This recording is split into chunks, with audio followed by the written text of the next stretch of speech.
अस्सलाम वालेकुम एवरीवन। तो हम लोग करेंगे अगला topic which is liver cirrhosis. तो सिरोसिस जिस तरह पहले भी हमने बात की हुई है कि ये कोई डिजीज नहीं होती है बल्कि एक कंडीशन होती है लिवर की जो कि बहुत सारी और डिजीजेस में डेवलप हो जाती है which is a hall mark of chronic liver disease. ठीक है, एक्यूट लिवर डिजीजेस में सिरोसिस डेवलप नहीं हुआ करता। तो आपके पास इसकी अगर डेफिनेशन ही की जाए तो it is simply a liver diffuse liver fibrosis है। ठीक है, डिफ्यूज लिवर फाइब्रोसिस होती है इसमें along with nodules formation in liver. अब हमारे पास आपको पता है कि फाइब्रोसिस जब भी किसी चीज में होती है, हमने हमेशा बात की क्रॉनिक इन्फ्लेमेशन के रिजल्ट में होती है फाइब्रोसिस। और फाइब्रोसिस एक ही जैसा मैकेनिज्म हर जगह लेके होती है। फाइब्रोसिस का मतलब ये है कि फाइब्रस डेवलप हो जाना। अब मैं अगर एक ये पीस लेती हूँ या फिर ये समझ ले मेरा स्किन है और स्किन पे मुझे एक जख्म हुआ है, ये मेरा जख्म था और जख्म जब ठीक होगा, जख्म थोड़ा बड़ा होगा मेरा, ठीक है, बड़ा जख्म फाइब्रोसिस से हील होता है। अब ये मेरा जख्म था, ये बड़ा था, ये हील हो रहा है। हील होने में यहाँ पर नए फाइबर्स डेवलप हो रहे हैं। जब फाइबर्स डेवलप होते हैं वो पता है जब जख्म हील हो जाता है उसके बाद क्या होता है, वहां पर एक खिंच पड़ती है जख्म पे। वो जो खिंच सी पड़ी होती है बेसिकली वुंड कॉन्ट्रैक्शन होती है। वो असल में जख्म से उसका कोई ताल्लुक नहीं होता, असल में उसका सारा ताल्लुक होता है फाइब्रोसिस से। ये जो फाइबर्स डेवलप होते हैं इनका मकसद बाद में काम होता है कि उस जगह पर कॉन्ट्रैक्शन करते हैं, कॉन्ट्रैक्चर्स डेवलप, और बल्कि इतनी सिवियर कॉन्ट्रैक्शन होगी तो कॉन्ट्रैक्चर भी बन सकता है। तो लिवर में भी यही हो रहा होता है कि लिवर में जो क्रॉनिक इन्फ्लेमेशन होती है किसी भी डिजीज के रिजल्ट में, तो उसकी वजह से क्या होता है कि आपका जो लिवर है यहाँ पर आपके फाइबर्स, कोलेजन फाइबर्स डेवलप होने लग जाते हैं। और ये कोलेजन फाइबर्स फिर जब कॉन्ट्रैक्शन करते हैं तो जहां जहां पर ये डेवलप होते हैं उस सराउंडिंग एरिया में एक ऐसा डिप्रेस्ड सा एट्रोफीड सा एरिया बना देते हैं और उसके दरमियान का एरिया एक नोड्यूल की शक्ल में उभर आता है। इसीलिए कहते हैं कि ये आपका पूरे लिवर का डिफ्यूज फाइब्रोसिस होता है जिसके बीच में नोड्यूल्स बने हुए नजर आ रहे होते हैं और वो नोड्यूल वो एरिया होता है जो उस फाइबर्स के सेंटर में होता है। ठीक है, तो इस तरह की कंडीशन होती है। अब अगर इसकी पैथोफिजियोलॉजी पहले कड़ी से कि डेवलप क्यों होता है तो मोटी सी आपको बात बता दूं। क्या होता है क्रॉनिक इन्फ्लेमेशन के रिजल्ट में हमारी बॉडी में लिवर में बहुत सारे सेल्स हैं, उसकी डिटेल में नहीं जाते कि स्पेस ऑफ डिस्क क्या थी। आपको याद होगा हमने एक ऐसे करके पढ़ा था कि this is the functional unit of liver. इसके सेंटर में हमने कहा था हिपैटिक वेन है, इधर एक ट्रायड होता है हिपैटिक आर्टरी, पोर्टल वेन और साथ उसकी होती है आपके पास एक अदर, एक तो पोर्टल वेन, हिपैटिक आर्टरी और एक बाइल डक्ट। ठीक है, बहरहाल, और इधर बीच में सारे हिपैटोसाइट्स होते हैं। ऐसे करके आपने हिस्टोलॉजी की एक पिक्चर भी बनाई होगी। इसको मैं दोबारा से याद कराने का मकसद सिर्फ ये था कि जब लिवर में कोई क्रॉनिक इन्फ्लेमेशन होती है तो ये जो आपके नॉर्मल हिपैटोसाइट्स हैं ये भी उससे लड़ने के लिए तैयार हो जाते हैं। उसके अलावा लिवर को अल्लाह ताला ने दिए हैं खास किस्म के मैक्रोफेजेस। उन मैक्रोफेजेस को हम कहते हैं कुफर सेल्स। ठीक है, वो कुफर सेल्स भी उस चीज से जो भी इन्फ्लेमेशन आएगी उससे लड़ने के लिए तैयार होंगे। ये कुफर सेल्स और हिपैटोसाइट्स दोनों मिलकर रिलीज करते हैं साइटोकाइंस। ठीक है, जाहिर है कोई इंसल्ट आएगा, कोई चीज आएगी तो जाहिर उसके रिजल्ट में ये लोग रिस्पॉन्स जो करेंगे तो डिफरेंट साइटोकाइंस रिलीज करते हैं। अब ये जो साइटोकाइंस रिलीज ये लोग करेंगे उसकी वजह से क्या होता है कि ये साइटोकाइंस आपके लिवर में रिलीज होंगे और लिवर में एक और किस्म के सेल्स होते हैं जिसको हम कहते हैं स्टेलेट सेल्स, उनको एक्टिवेट कराते हैं। अब ये स्टेलेट सेल्स जब एक्टिवेट हो जाते हैं ना, ये शुरू करते हैं वो वाला काम जिसको हम फाइब्रोसिस कहते हैं। ये शुरू कर देते हैं कोलेजन की प्रोडक्शन करना एज अ प्रोटेक्टिव मैकेनिज्म, अपनी तरफ से प्रोटेक्ट कर रहे होते हैं, लेकिन ये प्रोटेक्टिव हो नहीं रहा होता। कोलेजन की प्रोडक्शन शुरू कर देते हैं और जो चीजें कोलेजन को इनहिबिट करती हैं उनको खत्म करने लग जाता है। तो एज अ रिजल्ट आपका लिवर में फाइब्रोसिस, मतलब फाइब्रोसिस जो डेवलप हो रहा है बेसिकली वो क्रॉनिक इन्फ्लेमेशन के रिजल्ट में हो रहा है और कुफर सेल्स और हिपैटोसाइट साइटोकाइंस बना रहे हैं, वो साइटोकाइंस इनको एक्टिवेट कर रहे हैं और ये काम कर रहे हैं। ये सारे सेल्स ना लिवर में किस किस जगह होते हैं ये सारी बातें पुरानी थी, अब डिटेल में जाने का टाइम नहीं। कुफर सेल्स सामने ही होते हैं, stellate cells space of disc में होते हैं, बाहर फॉरगेट अबाउट इट। अच्छा, उसके रिजल्ट में जो सिरोसिस डेवलप होता है वो माइक्रोनोडुलर का मतलब होता है कि 1 मिलीमीटर से कम साइज के अगर नोड्यूल्स पूरे लिवर में डेवलप हो रहे हैं तो उसको माइक्रोनोडुलर कहते हैं, और अगर मोर देन 1 मिलीमीटर बड़े बड़े नोड्यूल्स बन रहे हैं तो उसको मैक्रोनोडुलर कहते हैं। थोड़ा सा कॉजेज की वजह से डिफरेंस आ जाता है, बाहर इतनी कोई मुश्किल बात नहीं है इसमें। अच्छा, कॉजेज क्या क्या होते हैं, आपने हमेशा कॉजेज में कॉमन से शुरू करना होता है। तो मोस्ट कॉमन कॉज हमारे यहाँ जो होता है वो क्रॉनिक हेपेटाइटिस इन्फेक्शन है। ठीक है, हेपेटाइटिस बी सी सबसे पहले आपने लिखना है, क्रॉनिक हेपेटाइटिस, एक्यूट वाले नहीं करते, और उसके बाद आपने फिर अल्कोहल लिखनी है। ठीक है, these are the most common causes. उसके बाद फिर तीसरे नंबर पे आपकी आ जाती है non alcoholic fatty liver disease, क्योंकि हमारे यहाँ फैटी लिवर भी बहुत कॉमन है, NAFLD जिसको कहते हैं। और फिर आपके बाकी आ जाते हैं कि आपके ऑटोइम्यून कॉजेज में प्राइमरी स्क्लेरोसिस कोलिंजाइटिस है, फिर बाइल के कॉजेज में प्राइमरी बिलियरी सिरोसिस, फिर आपकी कुछ वो disease alpha one antitrypsin deficiency, haemochromatosis, Wilson's disease जो कॉपर की वजह से हो जाती है, आयरन की वजह से हो जाती है, अल्फा-1 एंटीट्रिप्सिन की डेफिशिएंसी की वजह से हो जाती है। ये सारी बातें आपने पढ़ी हुई है पहले और वही सारी चीजें इसकी कॉजेज है। मतलब कोई भी सारी डिजीजेज जो है ना basically chronic liver disease cause करती है और हर chronic liver disease can result in cirrhosis. ठीक हो गया। अच्छा जी, अब क्लिनिकल फीचर्स इस पेशेंट में जो आते हैं वो थोड़ा थोड़ा सा कॉज के साथ वेरी करते हैं, क्योंकि ये सिरोसिस है। आपको पता है कोई भी चीज जब कॉन्ट्रैक्ट करेगी तो देखने में हमें ये लग रहा है कि उसका साइज छोटा होगा, लेकिन अगर कॉज ऐसी है जो कि लिवर को इनिशियल इंसल्ट लिवर में ऐसी दे रही है कि लिवर में पहले साइज बड़ा हो रहा है, तो हो सकता है आपका सिरोसिस में भी लिवर थोड़ा बड़ा हो और बाद में आहिस्ता आहिस्ता करके श्रिंक हो जाए।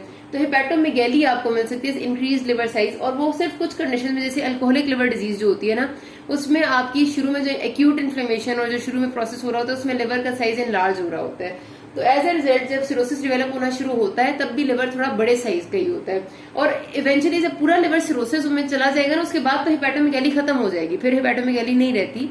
लेकिन इनिशियली आपको हेपेटोमेगैली मिल सकती है कुछ कंडीशन में, जैसे अल्कोहलिक लिवर डिजीज है, ठीक है। अच्छा, जॉन्डिस हमेशा आपका क्लिनिकल फीचर साथ होगा। अब बाकी सारे जो फीचर्स है ना, ये सिरोसिस से इनका कोई खास ताल्लुक नहीं, इनका ताल्लुक क्रॉनिक लिवर डिजीज से है। ये जो बाकी सारे फीचर्स आ रहे हैं, ठीक है, मेजरली बता रही हूँ। तो जॉन्डिस इस वजह से क्योंकि लिवर का फंक्शन खराब होता जा रहा है, तो पेशेंट क्लिनिकली जॉन्डिस होगा, डेफिनेट है, इसमें कोई दूसरी बात तो है नहीं। अच्छा, उसके साथ फिर हमारे पास आएंगे एसआईटीज एंड पोर्टल हाइपरटेंशन की one of the major cause आपका लिवर सिरोसिस होता है। ये बात आपने याद रखनी है, ये भी एमसीक्यू आता होता है। आपकी पोर्टल हाइपरटेंशन का मतलब है कि आपकी जो पोर्टल वेन है उसमें प्रेशर का इंक्रीज हो जाना। आपको पता है, मैंने बहुत दफा बताई हुई, ये लिवर है और ये आपकी सारी सपोज कर ले जीआईटी है, ठीक है। तो जीआईटी से ब्लड आता है, सारी जीआईटी से पोर्टल वेन के थ्रू लिवर में, ठीक है, ये आपकी पोर्टल वेन है, और फिर लिवर से आगे जाता है through hepatic vein into your inferior vena cava. तो अब क्या होता है कि जाहिर है जब लिवर सिरोसिस में जा रहा है तो डेफिनेट सी बात है कि ये सारे के सारे ब्लड को रिसीव करने के काबिल नहीं है, तो ये ब्लड की जो बैक फ्लो है इस पोर्टल वेन में वो इंक्रीज होने लग जाती है, ब्लड आगे नहीं जा रहा होता, तो इस पोर्टल वेन का प्रेशर बढ़ जाता है। उस कंडीशन को हम कहते हैं पोर्टल हाइपरटेंशन। आगे मैं उसको डिटेल में आपको बताऊंगी। और इस पोर्टल हाइपरटेंशन की वजह से ही एसआईटीज डेवलप होते हैं, जिनको हम डिस्कस कर चुके हैं, ठीक है। पोर्टल हाइपरटेंशन और एसआईटीज की मोस्ट इंपॉर्टेंट या मोस्ट कॉमन कॉज जो बनती है वो लिवर सिरोसिस होता है। कोई भी क्रॉनिक लिवर डिजीज का cause portal hypertension. Acute liver failure हमने पढ़ा था, आपको याद होगा, मैंने उसमें कहीं जिक्र नहीं किया था पोर्टल हाइपरटेंशन का, मैंने उसमें कोई जिक्र नहीं किया था एसआईटीज का, क्योंकि नॉर्मली एक्यूट लिवर फेलियर की ये मैनिफेस्टेशंस हैं ही नहीं, ठीक है। तो क्रॉनिक लिवर फेलियर की जो कार्डिनल मैनिफेस्टेशन है उसमें एसआईटीज और पोर्टल हाइपरटेंशन आती है, याद रखना है आपने, दिस इज इंपॉर्टेंट, ठीक हो गया। अच्छा, उसके साथ फिर आपको पता है कि हमारे पास जब लिवर अपना फंक्शन परफॉर्म नहीं करता तो वही बात है कि बहुत सारे मेटाबोलाइट्स, बहुत सारे ऐसे काम जो लिवर ने करने होते हैं वो नहीं हो पा रहे होते, तो उसकी वजह से चेंजेस आते हैं। उसकी वजह से एक इंपॉर्टेंट बात यह है कि हमारे बॉडी में ईस्ट्रोजन जो हार्मोन है, ईस्ट्रोजन इज योर हार्मोन, आपको पता है कि फीमेल्स में खास किस्म के इसके इफेक्ट्स होते हैं, मेल्स में इतना ज्यादा नहीं होता। इसकी भी मेटाबॉलिज्म जो एक्सेसिव ईस्ट्रोजन, जाहिर है हर हार्मोन ने भी मेटाबोलाइज होना है, तो ईस्ट्रोजन की जो मेटाबॉलिज्म है बॉडी में वो भी लिवर में हो रही है, वो जब नहीं होती तो बॉडी में सर्टन सर्कुलेटरी चेंजेस आने लग जाते हैं और एंडोक्राइन चेंजेस जो इस ईस्ट्रोजन की वजह से होते हैं। वो क्या चेंजेस आते हैं कि आपकी सर्कुलेशन में, आपको पता है कि ये वैसे भी आपने पढ़ा होगा कि स्पाइडर टेलेंजेक्टेसियाज बनते हैं, ठीक है।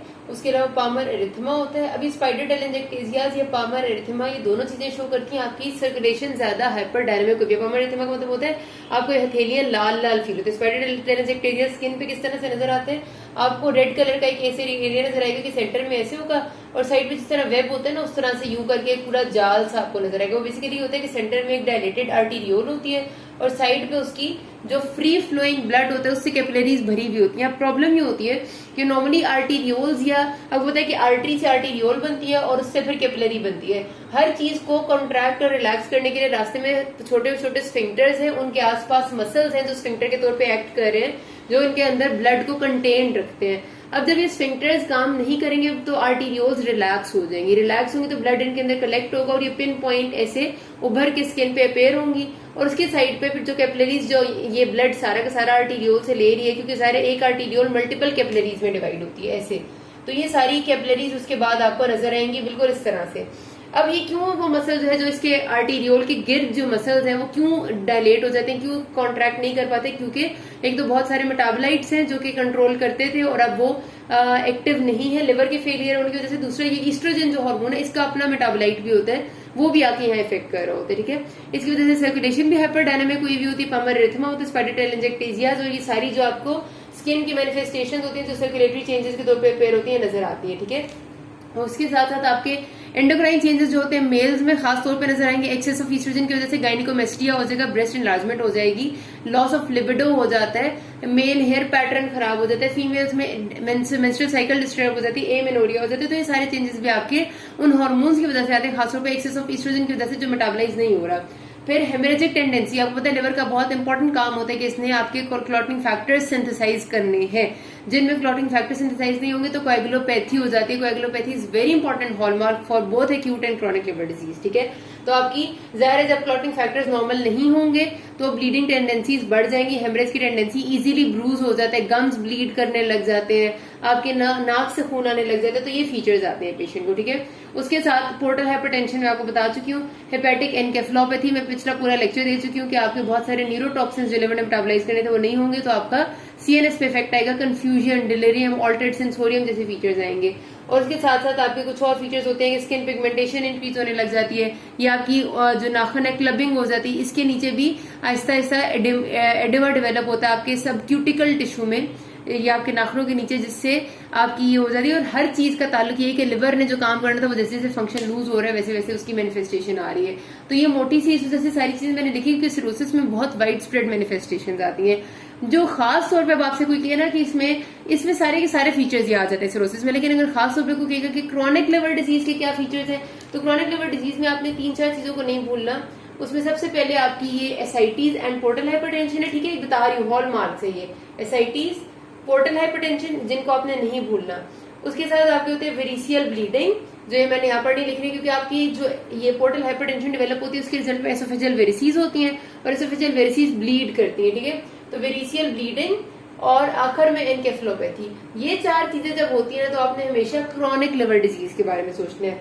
और अगर आपके पास होते हैं एनकेफेलोपैथी, ठीक है, जिसमें मैं स्टार लगा रही हूँ, एनकेफेलोपैथी, इसके साथ आपके पास आ रहा होता है कोएगुलोपैथी, हेमरेजिक चेंजेस और जॉन्डिस, तो आपने हमेशा एक्यूट लिवर फेलियर के बारे में सोचना है। ये याद रखना, जिनको सर्कल मैंने किया है ये टिक लगाया है, ये क्रॉनिक लिवर फेलियर के हॉलमार्क्स है, जिन पे स्टार लगाए ये एक्यूट के, ये आपके एमसीक्यू एससीक्यू हर चीज में वावा में यही चीजें रहती हैं।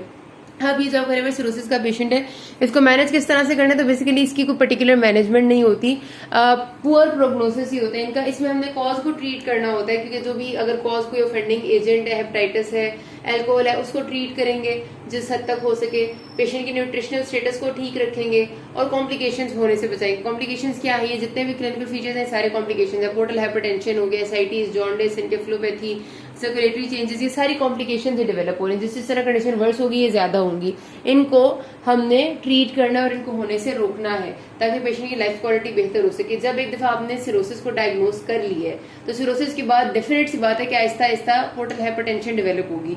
पोर्टल हाइपरटेंशन होगी तो डेफिनेट सी बात है कि एसोफेजियल वेरिसीज डेवलप हो सकती है, और एसोफेजियल वेरिसीज अगर ब्लीड करना शुरू कर दें तो उसकी मोर्टेलिटी बहुत ज्यादा होती है। तो इसलिए हर पेशेंट की आपने एंडोस्कोपी करनी है एसोफेजियल वेरिसीज को देखने के लिए, और अगर वो डेवलप नहीं है तो हर 2 साल बाद सिरोसिस के पेशेंट की 2 ईयरली या फिर depending upon the condition repeat endoscopy जरूर करनी है। और अगर एसोफेजियल वेरिसीज है तो उन्हें एज सून एज पॉसिबल आपने ट्रीट करना है बाय डिफरेंट मेथड्स, ठीक है। और कुछ पेशेंट्स ऐसे होते हैं जिनका सिरोसिस के साथ बहुत ज्यादा कॉम्प्लिकेशन होते हैं तो उनका लिवर ट्रांसप्लांट ही करना पड़ता है। ये याद रखना आपने कि prognosis of liver cirrhosis is not good, poor prognosis होता है, और इसके लिए जो स्कोरिंग सिस्टम है जो उसके प्रोग्नोसिस को बताता है उसे हम कहते हैं चाइल्ड पफ स्कोर। ये आपने याद रखना है, ये भी आपसे वाइवा एमसीक्यू ऐसी में पूछते हैं, child puff score is scoring for the prognosis of liver cirrhosis. और इसमें 5 चीजें हम देखते हैं कि क्या क्या डेवलप हो रहा है। एक हम एनकेफेलोपैथी देखते हैं, फिर हम देखते हैं सीरम बिलिरुबिन कितना है, ठीक है, उसके बाद हम सीरम एल्ब्यूमिन कॉन्सेंट्रेशन चेक करते हैं, फिर आपका प्रोथ्रोम्बिन टाइम एंड एसाइटिस। ये 5 चीजें बताती हैं कि चाइल्ड पफ स्कोर में